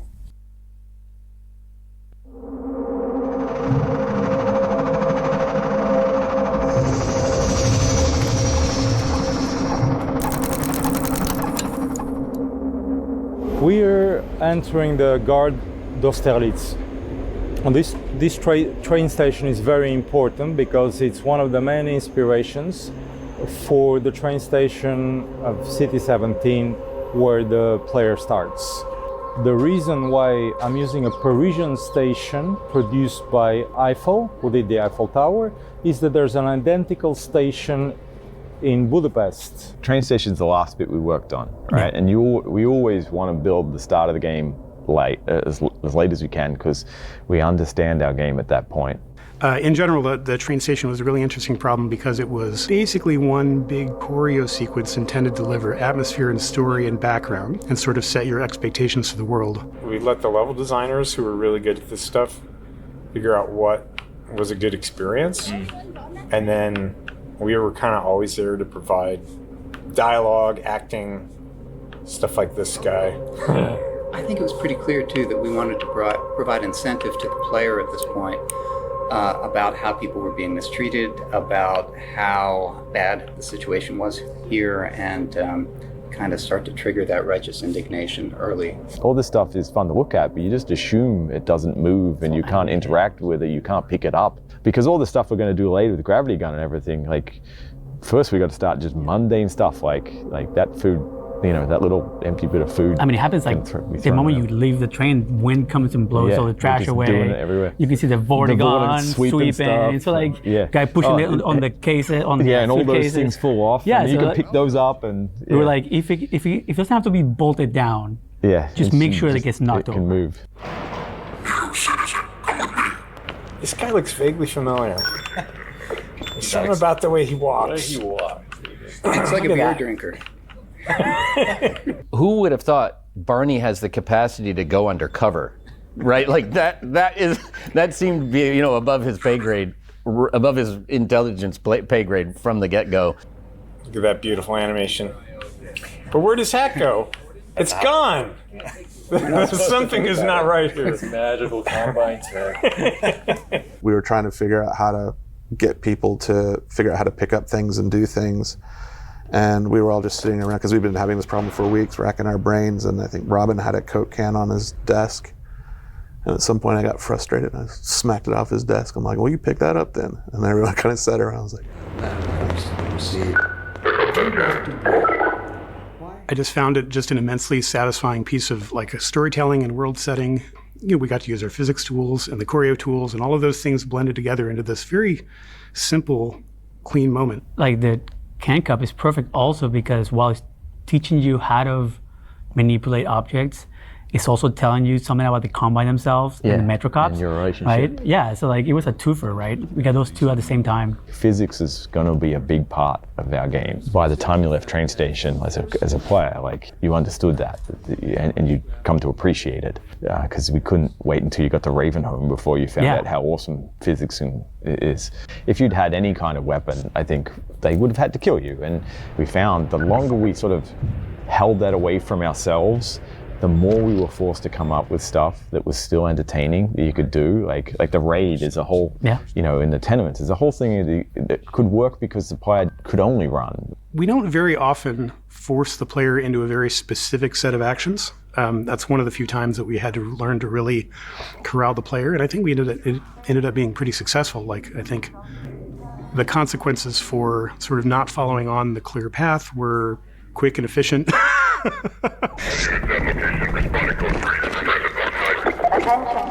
Get in here, quick! Keep moving, head for the roof! So when you build a world, I start with the infrastructure. What's really interesting for me is what is not visible to the tourist, which is the courtyard, the backyard, the shafts and the smokestacks and the wires. And every city has this whole existence. And, you know, people are usually blind to it, and we tend to look at storefronts, right? Yeah, I mean, a lot of it came down to art direction. I mean, Victor was very, very familiar with all that, the look and feel. You know, there was certain patterns and certain, iconic shapes that anybody who lived there could pick up on. You know, they're like, oh yeah, my grandmother had that dress, or whatever. And my parents are from Argentina, and so they have that kind of sensibility, but a lot of it came down to the reference gathering, which was from Bulgaria, from Paris. We have these buildings that again have back courtyards. They have big staircases. They have attic spaces, cellar spaces, and the apartments have big windows and thick walls. So this was providing already a lot of context for people who can hide in these apartments. Help me! Stop! We didn't do anything!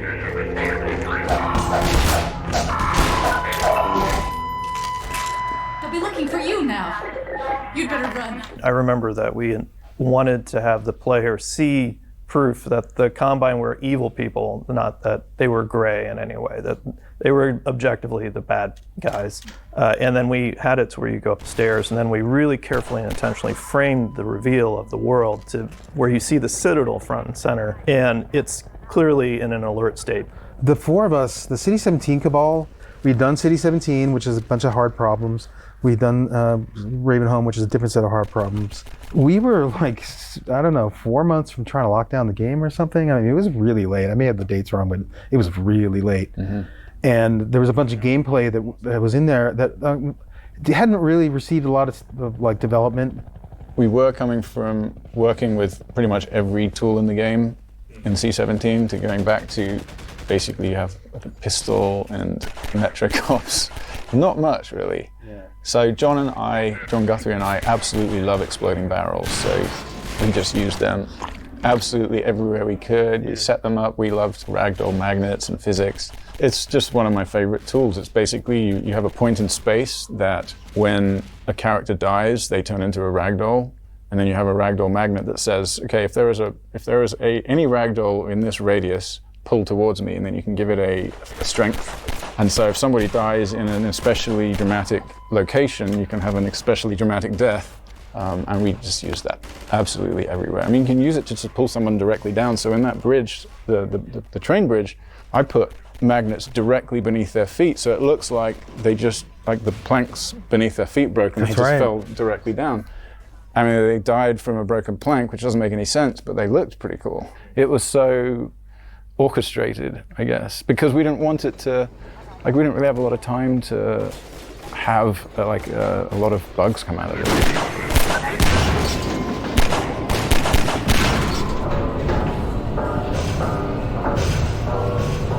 You know, our team was the one that did the Citadel. You know how I said that there was multiple passes on the product over the course of the thing? Well, Citadel had almost no pass. And we were thinking about Street War, and we were like, well, we just had like this incredibly intense, you know, Strider fight. How are we gonna outdo that, especially when we only got a month to do this thing? We then came up with the idea of like, well, what if we made this just be your god, and this is the reward? You've won the game, enjoy. We're gonna like break all the rules and let you be god for a little bit. Picking up, you know, the enemies as ragdolls and throwing them around really came out of that development tool, because you could pick them up and move them around, and people are like, I don't know, that's pretty fun. Why can't we do that in the game? It was either a week or a day. It was incredibly quick. I had every single mechanic of the Citadel mocked up. The Combine ball was actually a very, very heavy watermelon that would bounce around and eventually break up. I had spikes in the wall that you could skewer them on. We had electric fields that you can throw them in. We had the zero-G fields that they would get stuck in. And we had ripping off the machines off the walls. All that stuff all came together within an incredibly short period of time, just a couple days. Very shortly after that, people were like, you know, we were having a real hard time with the AR2's alt fire. So maybe we'll just steal this because it's kind of cool and we'll bring it earlier in the game. Game development never does this. It never like just materializes out of nothing in that short a time and is just something that everybody's excited and happy about. And it just, it felt really good to be a part of that.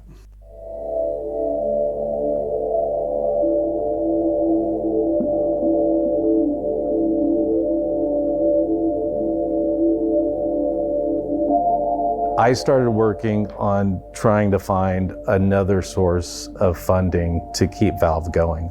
I started working on a deal with a big publisher that was for Counter-Strike 2. So we're right there, ready to sign. We're really kind of running on fumes at that point, and then get a phone call and they're like, yeah, we changed our mind, we're not doing the deal. You know, I remember one conversation with Gabe, which is like, he was like, so how fucked are we? And I was like, well, we're kind of screwed. We could probably reformat everything that we're doing, but it means we'd lay off people. And we still had the huge uncertainty of what is going to happen in the lawsuit. Immediately started chasing another publisher, and were able to get a deal done with another publisher for Counter-Strike 2. When we got the deal done, Gabe at that point was super into knives, and as the deal gift for the parties, he built a knife that was inscribed Counter-Strike 2. And so the deal structure was after we ship Half-Life 2, if you decide that you don't want to keep moving forward, then you can just decide to terminate the deal and we'll pay the money back. That ended up happening.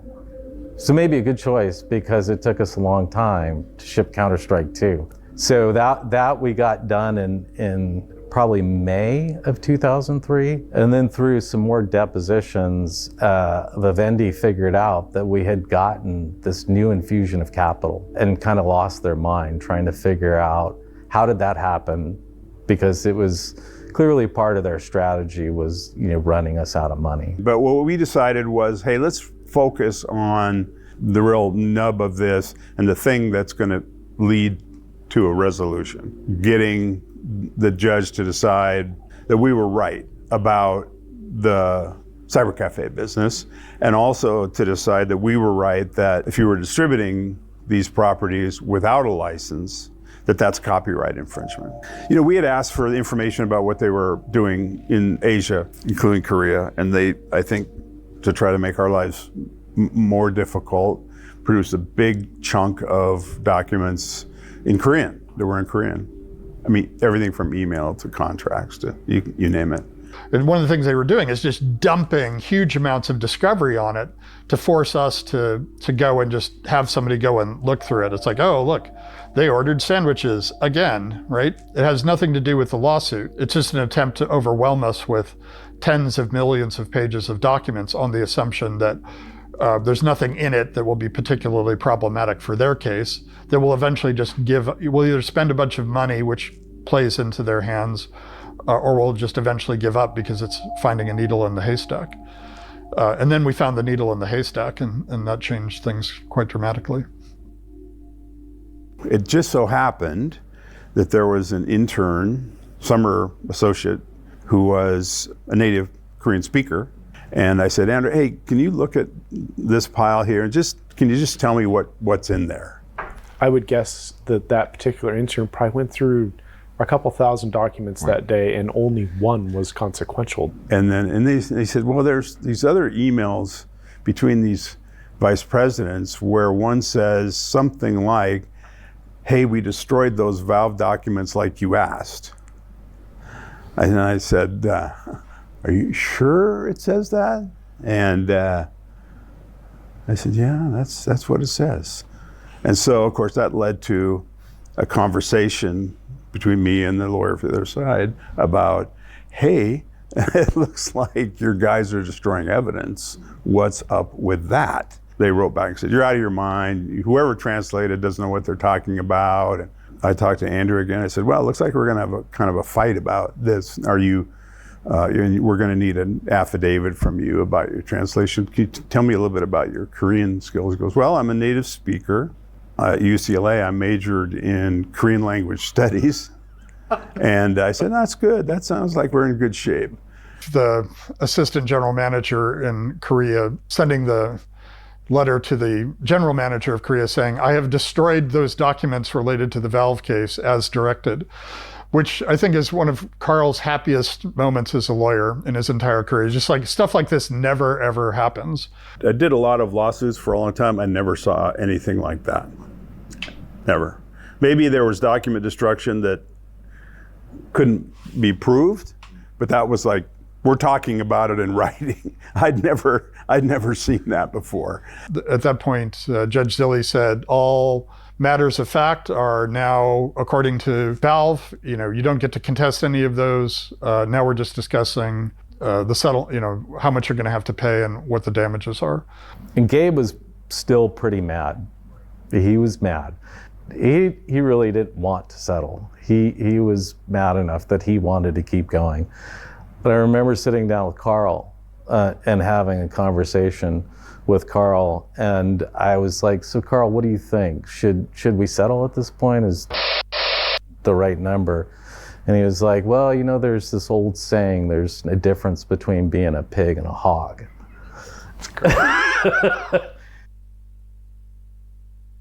Carl was done with the deposition, and that was the only question I asked him to ask that particular witness was, is Half-Life 2 being replicated and shipped to retailers? He said yes. And the relief was, hey, no matter what, at least the game's going to get out to people, which is kind of that's a pretty unusual way to find out from your publisher that they're shipping your game to retail.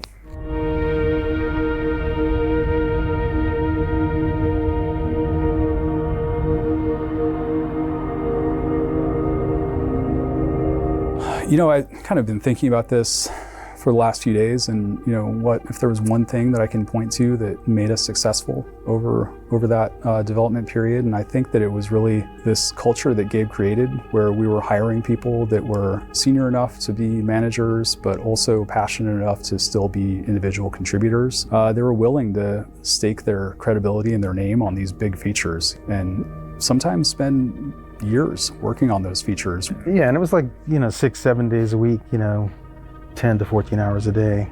It wasn't always, I would say, a good 18 months at least, but a lot of good memories though. I mean, everyone in that room has such a great sense of humor. Like we knew each other's sense of humor, we trusted each other, respected each other enough that like we could rib each other without, you know, like stepping on each other's toes and stuff, and it just worked pretty well. It was just bigger, more pressure, but and I think that seriousness in some ways, there's still humor, but that seriousness kind of infuses into the game. You feel it's a heavier game. It's the most cohesive product feeling I can think of at scale that we've done as a company. The whole company was just aligned and got it done. I think back on this experience, and it was a really hard time, but I feel super grateful because we were supported to make the very best game that we possibly could, and given the time to do it, we're going to ship it when it's done, even when we made unreasonable promises about when that might be in advance. And it was also at a time before the game industry was quite as specialized as it is now, where people got to wear multiple hats and contribute in all these different ways. So it was a rare life experience, and I'm really grateful to have been part of it.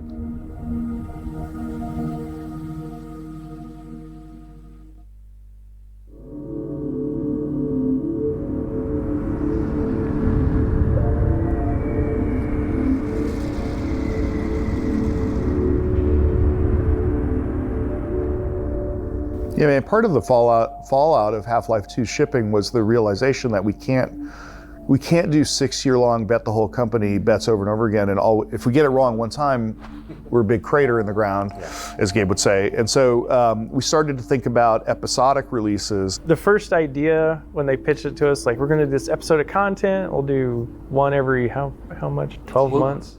Yeah, we were going to have like One a alternating year. teams Yeah. coming out every year and a half, something like that. Yeah. So I was like, yeah, this is neat. But then, yeah, it just got out of hand. So when they decided to start playing with episodic content, the promise for me that I felt was we can build smaller pieces, denser pieces faster, and we know what we're doing. We're going to be really good at this. So a lot of it was like, you know, do more with less, like keep a bunch of the existing stuff and retweak it to make some new interesting scenario. Like probably the biggest real new thing for episode 1 as far as technology was just having Alex with you throughout the entire thing and having her behave in a way that was believable and fun. You know, she's with you for a few distinct parts in Half-Life 2, but they're always pretty heavily scripted and not really in combat. Having her there and able to actually be a useful companion, so there's a lot of little tricks that we did to try to make that as fun as possible for players. She doesn't have supernatural knowledge. She's not like just finding things without you lighting them up. But like if you throw a flare out or you look at them with the flashlight, it's like, okay, she's gonna go for that target because she can see it. We were like cranking on that, and it took forever. Like we were not just partying, hanging out. No, I was pretty much crunched that whole project, I think. Yeah, we were crunch mode. And then same thing with episode 2. We started at the same time as episode 1. And so we ran for an extra year that way, which allowed us to stretch and push more. So the hunters were initially something that we wanted to have a more sort of frenetic pursuit built into the design of the character.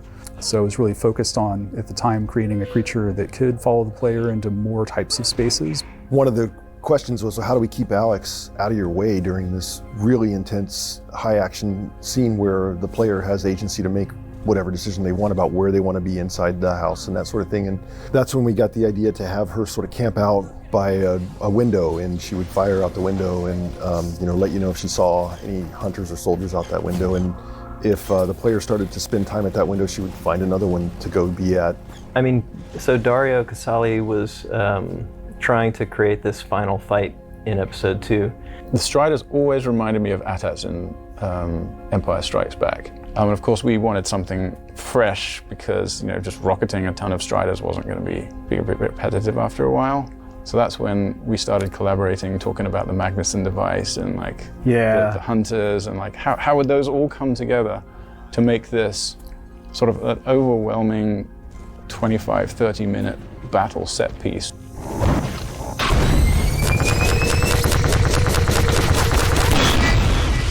The citizens and the hunters and to a lesser extent the Strider are all secretly in cahoots to create this tension, because what we always wanted was gotten the Magnuson device on the last guy. Are you going to be able to shoot it?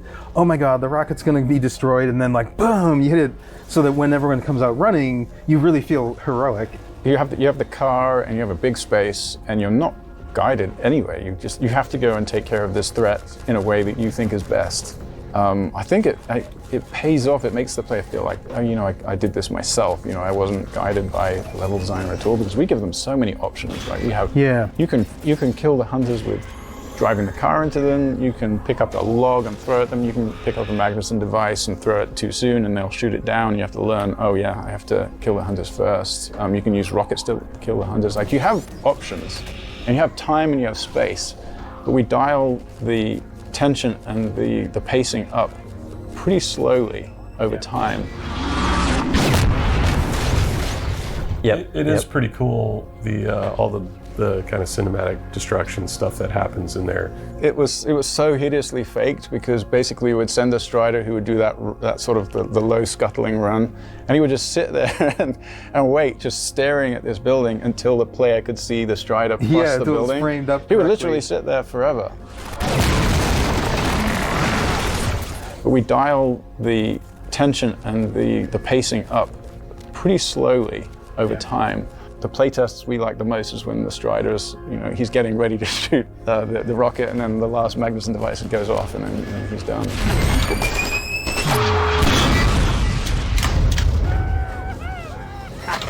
Nice one, Freeman! We did it! We held them off! People were failing left and right, and the team was calling for the map to be cut.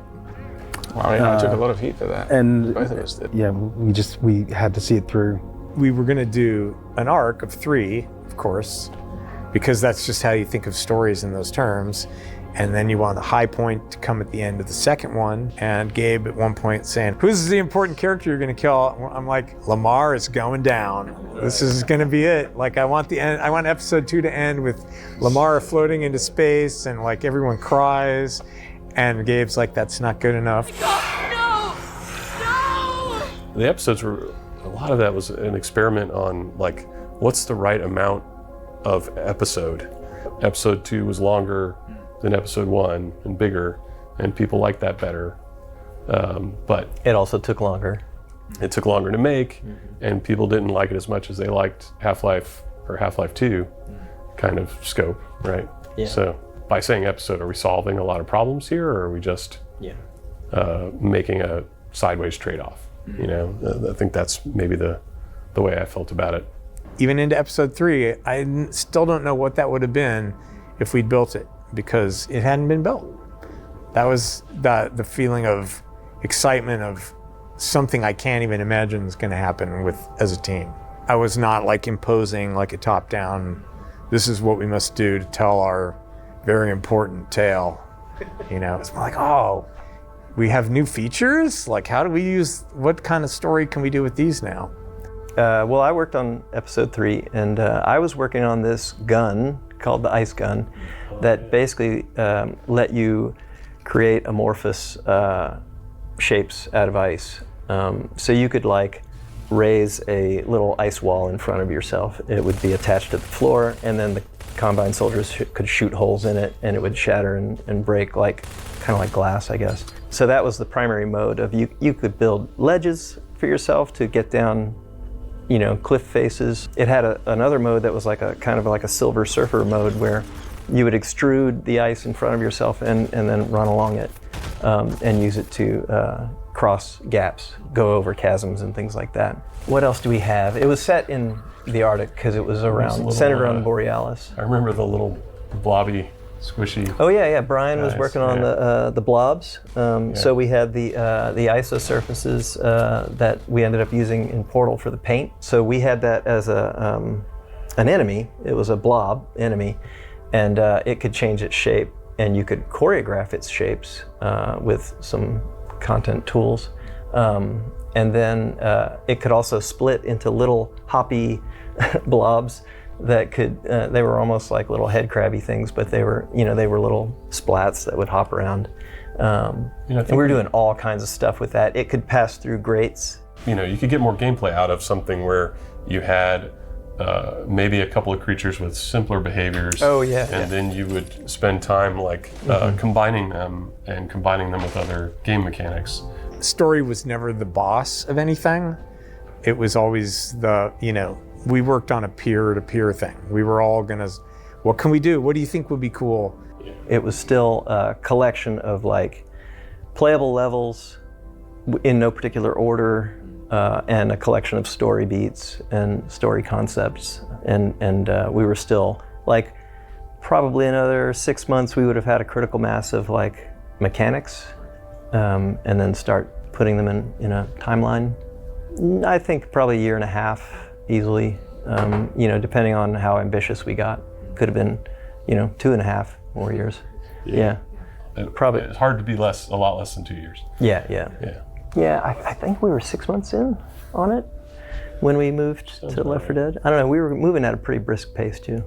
I thought that we needed to go much bigger on episode 3 or do something else, because I don't know if this is the right way to describe it, but element fatigue. I think we had really explored a lot of what made sense in the Half-Life universe and setting. Arcane was building the Ravenholm game, and even they were having trouble doing cool new stuff with this tool set. And like, if those guys can't figure out a bunch of cool stuff to do with this, I think we're running out of fuel.